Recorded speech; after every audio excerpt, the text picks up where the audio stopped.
साहब को पारस चाचा भगवान मानते थे, लेकिन जब बंगला खाली करवाया गया, उनकी तस्वीरों को जूते चप्पल से रौंदा गया, उस वक्त भी भारत सरकार में मंत्री पारस चाचा ने एक शब्द नहीं बोला।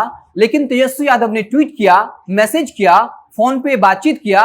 वो हमारे साथ हर वक्त में खड़ा है, इसलिए हमें भी उनके लिए खड़ा होना है। ये बात चिराग पासवान ने कही है। चूंकि एक ऑडियो वायरल हो रहा है, ये कहा जा रहा है कि ये ऑडियो चिराग पासवान का भी है। ऑडियो में साफ तौर पे पता चलता है कि ये आवाज चिराग पासवान का ही है और वो वैशाली के किसी एक शख्स से बात कर रहे हैं और बता रहे हैं कि पारस चाचा जो पिताजी को यानी साहब को भगवान कहते थे, लेकिन जब उनकी तस्वीरों को जूते चप्पल से रौंदा गया, उस वक्त भी चाचा जी ने एक शब्द नहीं कहा। लेकिन तेजस्वी यादव हमारे साथ खड़े हैं, इसलिए हमें भी तेजस्वी यादव को समर्थन करना होगा।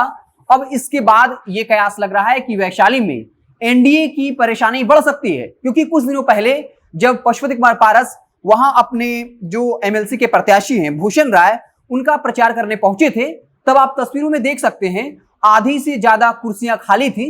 हालांकि उनके साथ जेडीयू संसदीय बोर्ड के अध्यक्ष उपेंद्र कुशवाहा थे, इसके अलावा जेडीयू के प्रदेश अध्यक्ष उमेश कुशवाहा थे। लेकिन वहां पर जो कुर्सियां थी, उनमें से आधे से ज्यादा कुर्सियां खाली थी। और अब उसके बाद जब चिराग पासवान का एक ऑडियो वायरल हुआ है, जहां वो वैशाली के एक शख्स से कह रहे हैं कि आपको तेजस्वी यादव को समर्थन करना है, यानी आरजेडी की तरफ से जो एमएलसी प्रत्याशी हैं उनका समर्थन करना है। हालांकि हम इस ऑडियो की पुष्टि नहीं करते हैं, लेकिन साफ तौर पर इसमें आवाज जो है वो चिराग पासवान का ही सुनाई पड़ रहा है, जहां वो खुलकर तेजस्वी यादव के समर्थन की बात कर रहे हैं। इसी बीच आज की खबर यह है कि श्याम रजक की मुलाकात चिराग पासवान से होती है और जो श्याम रजक ये साफ तौर पर कह देते हैं कि देश दो धड़ा में बटा हुआ है। एक तरफ मनुवादी ताकतें हैं तो दूसरी तरफ शोषित समाज है। हम सब मिलकर 2024 में मनुवादी ताकतों का जो विजय रथ है उसे रोक देंगे। और यह भी कहा कि सरकार ने ही रामविलास पासवान के साथ अन्याय किया है।